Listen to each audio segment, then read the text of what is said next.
Jai Ho, my dear students. I am Ratnakar Suryamshi from SK Public School. Since the last class, we are learning about the outbreak of the revolution. The outbreak of the revolution, it is the second concept in the first history lesson, that is the French Revolution.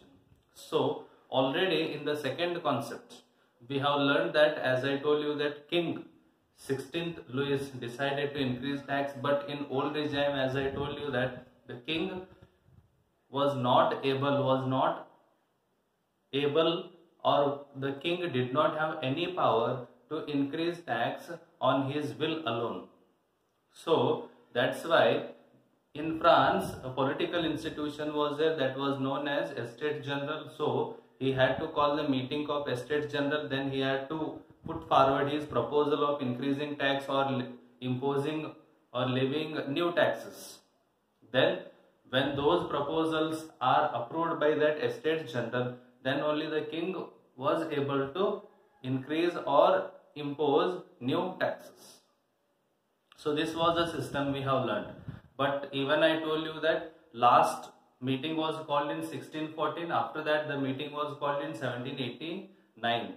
That too by whom? By the 16th Louis. And as I told you, each estate had one vote, and each estate, first and second estate, sent their 300 representatives each, but the third estate had 600 representatives.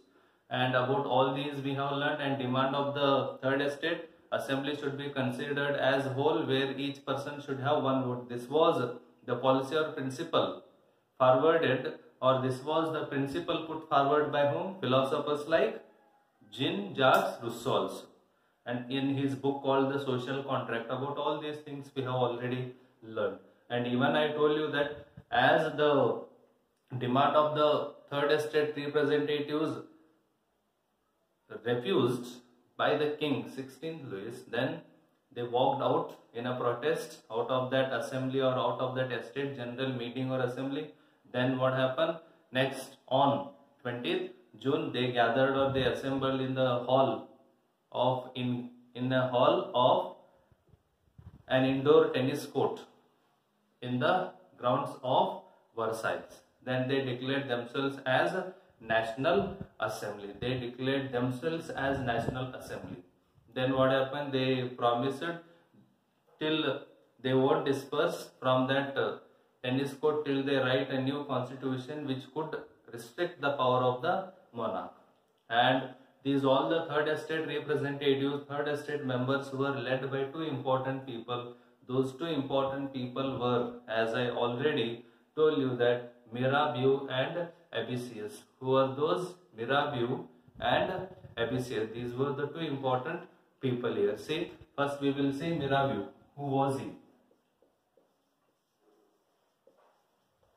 See, Miraud, he was born in a noble family. He was born in nobility in the first section, not in the first, in the second section of the French society, that is nobility. So he was born in the noble family, but he was convinced of the need to do. He was convinced, he learned, he thought that I have to do something away with the society of feudal privilege. A state-based society was of feudal-based system. Correct? No, feudal-based privilege it was. So to oppose this and to bring some changes in this society, who tried? Miraud was tried. And even see that he brought out a journal and delivered powerful speeches to the crowds assembled in Versailles. He wrote a journal as well as he was a powerful speaker.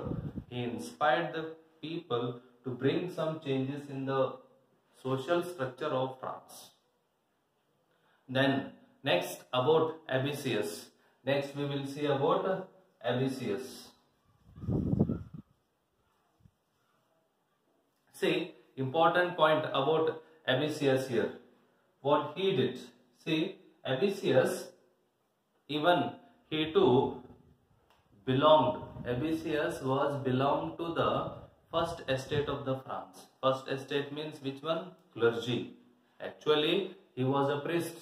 MBCS was a priest belonging to the first estate. he wrote an influential pamphlet called What is the Third Estate? He wrote an influential pamphlet called What is the Third Estate? What is the Third Estate? It was an influential pamphlet written by MBCS. And then see here, this is the details about Miraud and MBCS, who led the representatives or who led the Third Estate members to write a new constitution.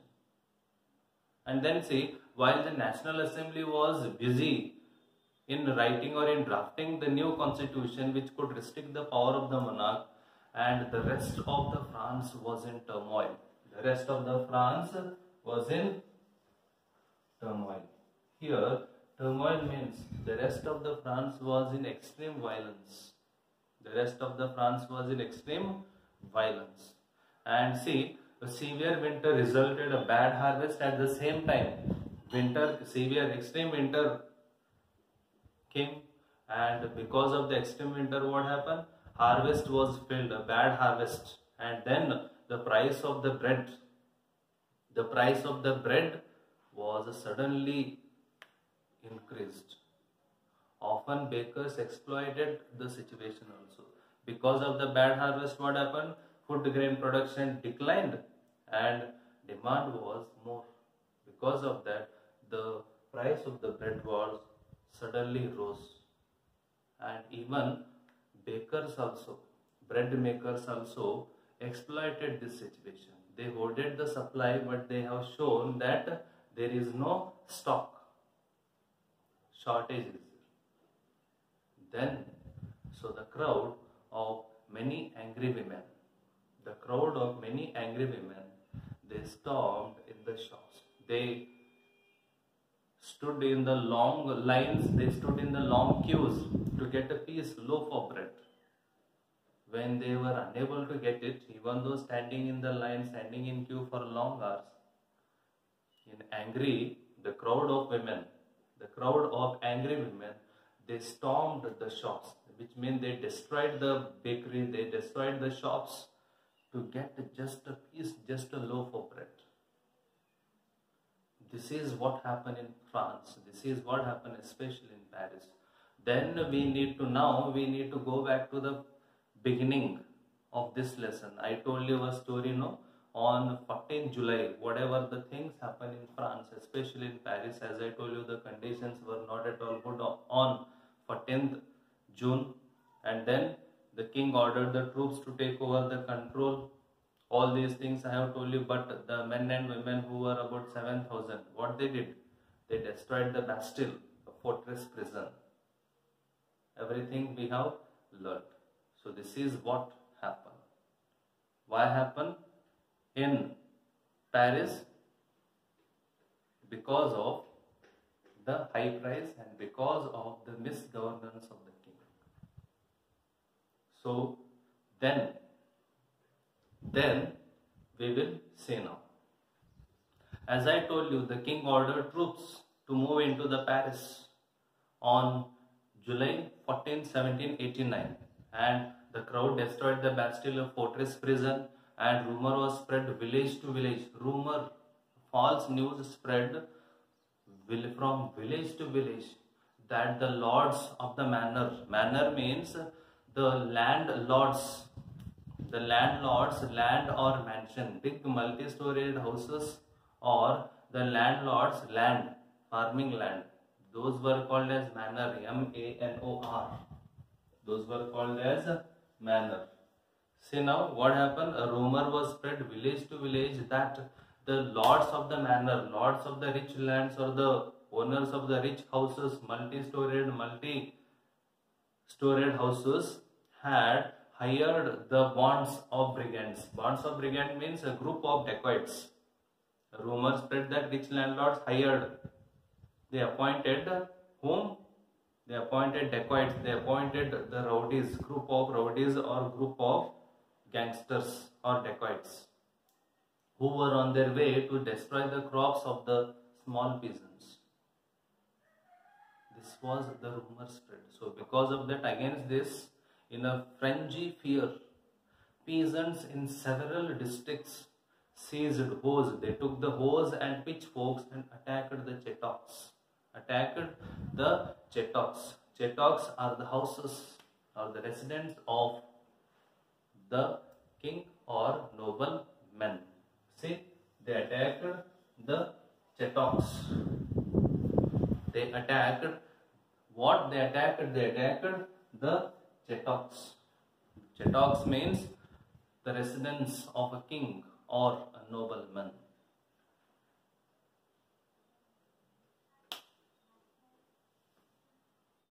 And these small peasants who attacked the Chetocks, they looted the hoarded grain and burnt down the documents containing records of manorial dues. I mean, rich landlords used to keep the documents about whom they have given the land on the land, to which peasant, what percent of land, what size of land was given. So all those records were burnt by these peasants, as well as they looted the food grains from the godowns of these rich landlords. And a large number of nobles fled from the areas, from their homes, and many of them migrating to neighboring countries. I mean, large number of rich landlords, nobles, rich people, they fled, which means they left their homes and they migrated to neighboring countries. They moved to the neighboring countries because of the fear of the attack of these angry peasants. And then what happens? See here, faced with the power, even one more important point here, see, with the power of his revolting subjects, king, I am telling, king, 16th Louis faced the power of his revolting subjects. I mean, common people revolted against the order of the king. So finally, what happens? See, finally, the demand of the third estate members was recognized. I mean, king accepted to recognize National Assembly as the political body of France. National Assembly. King accepted to recognize National Assembly, which was formed by third estate people. So king was ready to declare or to consider National Assembly as the political body of France. I mean, the Estate General was there first. Now the political body of France was National Assembly. So the situation or the system or the institution was changed. And then even king accepted that his powers would from now on be checked by a new constitution. I mean, even king agreed that his powers would be restricted, his powers would be questioned by the new constitution. To this also king said yes. King accepted this also. And on the night of 4th August 1789, on the night of 4th August 1789, the assembly passed a decree abolishing the feudal dues or feudal system of obligations and even taxes. That too, on the night of August 4th, 1789, National Assembly passed one law only about abolishing the feudal dues or about abolishing the feudal system in France, as well as abolishing the taxes. Members of the clergy too were forced to give up their privileges. Members of the clergy, members of the first estate, they were forced by the third estate people to give up their privileges which they have enjoyed by birth. And even see here, tribes, here, tiths, important point, tiths were abolished and land owned by the church was confiscated. Tiths, this was the tax imposed by church on the peasants. Tiths means 1/10 production of agriculture has to be given to the church as a tax called tiths. So this was also abolished, and church, the land owned by the church were captured by the third estate members. Confiscated means seized by the third estate members, and as result the government acquired assets worth at least 2 billion livres. Because of confiscating the land and because of giving up the privileges by the first and second estate, because of abolishing the tithes tax, as well as because of abolishing the feudal system and taxes, the France government acquired about 2 billion livres. 2 billion livres, it was a loan taken by the France during the time of 16th Louis. That much amount of asset was acquired by the France government. So this is about the outbreak of the revolution. In this we have one more concept. Actually one topic we have in this. That topic we will see in the next class. Thank you. Jai Hind.